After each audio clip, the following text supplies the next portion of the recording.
बात खत्म हो गई, नीतीश जी की बात बहुत पुरानी हो गई और अब उस पर कोई चर्चा करने की जरूरत नहीं है। जी, राहुल जी ने कहा एक्सरे कराएंगे समाज का, आप क्या कहना चाहते हैं? देखिए, जिस समय एक्सरे होना था वो एक्सरे का समय था। आज सीटी स्कैन है, एमआरआई मशीन है, बीमारी और बड़ी हो गई है। जो लड़ाई लड़नी चाहिए थी उस समय, अगर उस समय ही समाधान हो गया होता तो शायद समाज में इतनी बड़ी खाई नहीं होती कि 5% में 5% लोगों पर 60% वेल्थ भारत की उनके हाथ में चली गई। कोई कल्पना कर सकता है कि भारत इतना बड़ा देश, 140 करोड़ आबादी का देश, और 5% लोगों पर पूरी की पूरी धन दौलत हो देश की? तो ये किसने किया?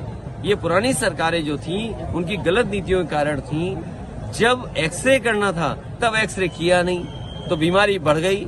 आज एमआरआई सीटी स्कैन की जरूरत है। मुझे उम्मीद है कि जब कभी भी समाजवादियों को मौका मिलेगा सबसे पहले जाति गणना कराई जाएगी। कांग्रेस वो पार्टी है जिसने आजादी के बाद जाति गणना नहीं कराई। लोकसभा में नेताजी शरद यादव जी, लालू प्रसाद यादव जी, तमाम दक्षिण भारत के दल जब मांग कर रहे थे जाति गणना की तो कांग्रेस पार्टी ने जाति गणना नहीं कराई।